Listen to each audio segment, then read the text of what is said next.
Well, the chief exec of the club, Steve Waggott, joins me on the show. Steve, thanks for being with us. Appreciate your time this morning. Good morning, Shane. Let's start with money, shall we then? He makes a good point, doesn't he, David Phillips? Where has the money go? We've seen the money come into the club, but we haven't seen it gone out in spending. Did Stephen Presley not want to buy players, or did you not let him?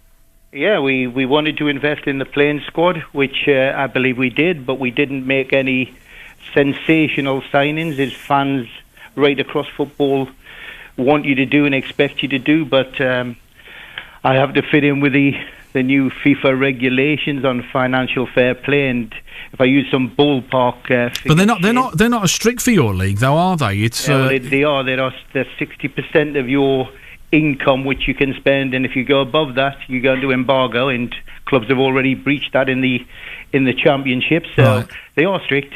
60% of wage bill, that is, we're talking about 60% of income that you can spend on your wage bill. On wage bill.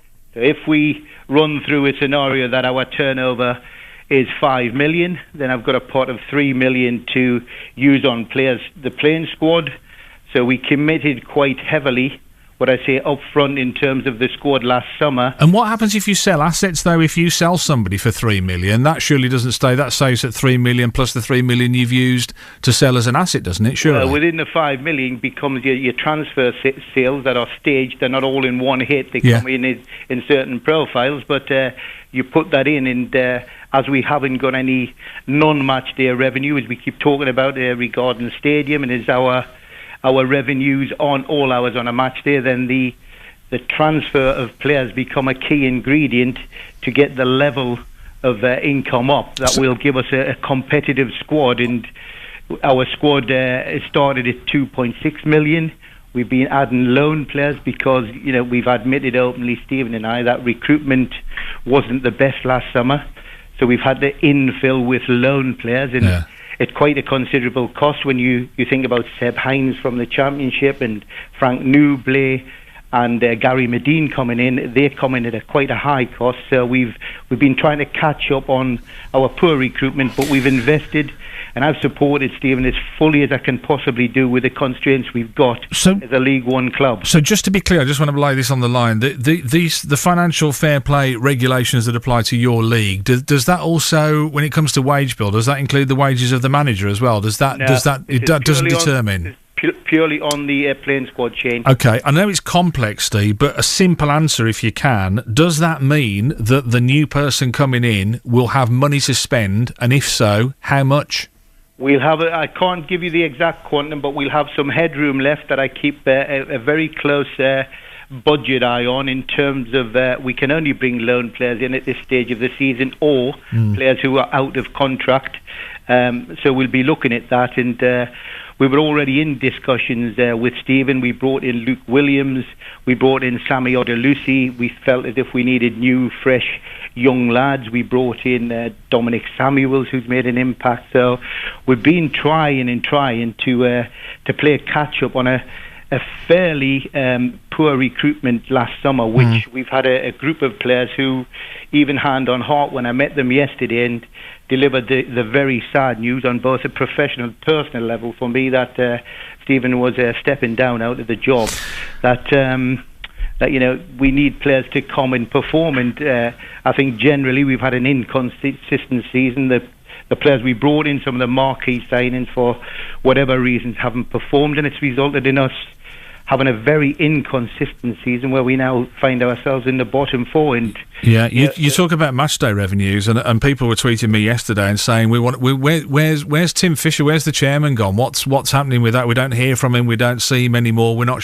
quite sure what his role is. As I understand it, his role is going to be the new stadium and getting all of that sorted out. So I should imagine you're kicking his door in every day, aren't you, saying, look, we need to move to a new stadium, we need matchday revenues, because otherwise I can't make the figures work. Yeah, well, Tim is the chairman of the club. He's got his eye firmly fixed on trying to get this new stadium. We get the frustration amongst the fans. I travel with him. I talk to them at away games and at home games, and we get the frustration. But it's a difficult transaction, trying to get the size of land we need. He's getting purely focused on that, and I'm very focused on trying to keep this the football side and the football club going.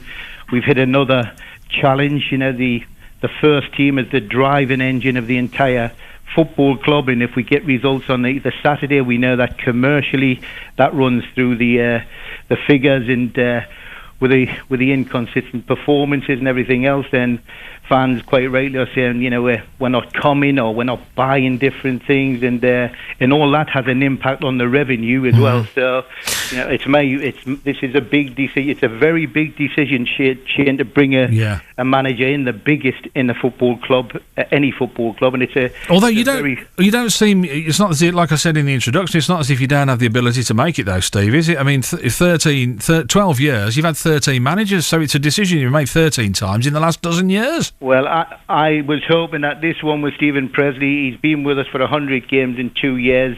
I never thought I'd be having a conversation with you about this at this time of the season. No. I give him an extended contract. I'm a great champion for Stephen Presley. You can't get anybody more passionate, hard-working, into the job, workaholic like myself, and he couldn't have given any more. But results in the table, are what people go by, engage, and that's fans and everybody looking from various points of the compass. Paul in Warwick is saying this morning, straight talking, he says, look, you're responsible for the signings and decision that Stephen Presley made. You're responsible for Stephen Presley. Shouldn't you walk as well? Have you considered that with where the club is now, Steve, and where it's about to be if things don't get any better, and there's no indication that they will? Has that gone through your mind? Absolutely. I've spent weeks in terms of when we get a lack of form. I sit on the edge of the seat with everybody else, and I've said to the various staff meetings and the players yesterday, it's a time for everyone, and that includes me, being at the helm of the club, to look in the mirror and say, what could I have done differently? What can I do better?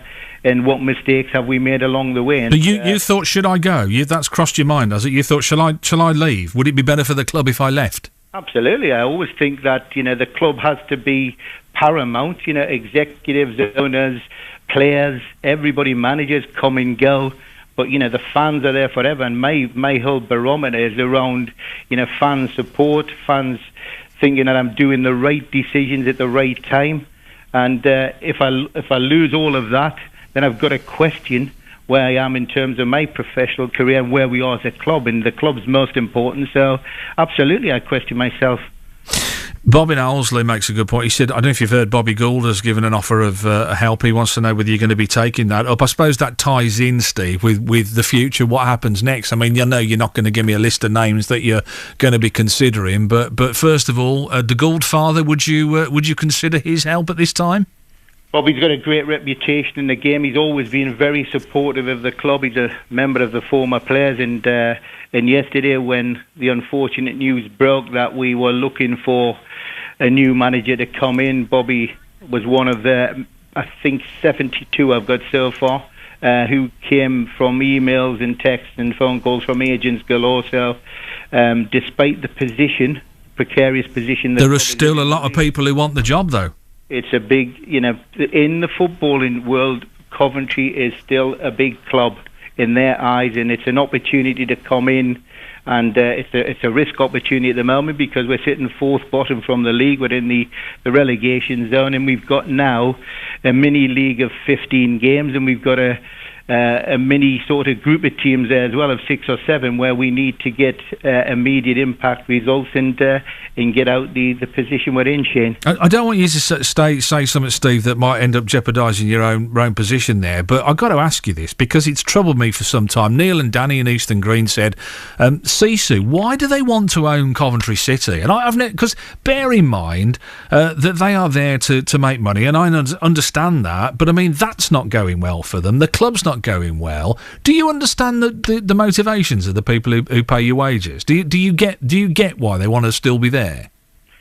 Well, they came in 7 years ago. They bought the club. They've invested heavily into the club, and in the 3 years, just over 3 years since I arrived in Coventry, they haven't taken one penny out of it. They've supported it through mostly thin, and the decision to come in, I wasn't here at the time, but they're in, and with where we are at the moment, there's only one way of moving out, is that we've got to get up the league. We've got to We've got to build this stadium for the fans. We've got to unite the club, and we've got to drive the club forward, and then it may have some value. But where we are at the moment, we've got a lot of work to do. I'm not going to shy away from the work, and I've got a lot of decisions to make in terms of, in the very first one, is to get on the road after this phone call and start looking at who possibly could be the right man at the helm to drive us out of the position we're in at the moment. I'll let you go. Last question then. I have to say, I do wonder what they say to their shareholders. I'd love to be a fly on the wall in that conversation, but there you go. That's maybe something for another day. The new stadium, we mentioned it a couple of times. When? Fans are saying when? When's it going to happen? And when is this going to... A lot of fans were upset and they're kind of really bitter towards the Wasps, aren't they, about the fact that they've come in and made it a success, because they've kind of shown you, in a way, what you could have achieved. I mean, that must hurt you as well. So that, first of all, and when's the new stadium going to happen? Well, first of all, on the Wasps, I've got a great relationship with Nick Eastwood and David Armstrong there. I know, but that must kill you. When you see him get 20-odd thousand in the door, that must break your heart, Steve. Well, I'll tell you what breaks my heart more, Shane, is the fact that we had 27,000 in when we returned to the Rico, and we played Gillingham and we won.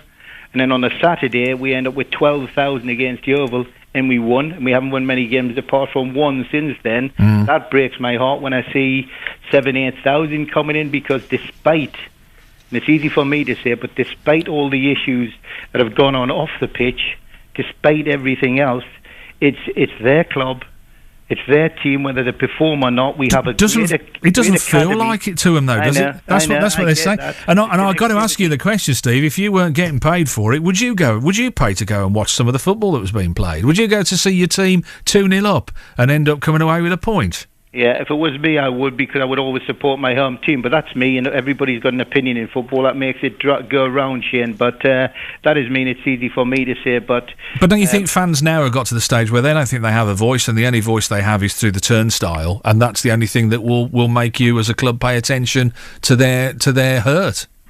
Yeah, but it becomes an ever decreasing cycle then of and what we need to do is if it's possible, I need to try and unite the club. I need victories and wins on a Saturday bring us together. Defeats drive us apart, as someone told me. And we've had a lot of draws this year, and we've got to get onto the winning trail on the pitch, and I've got to try and get the people behind us.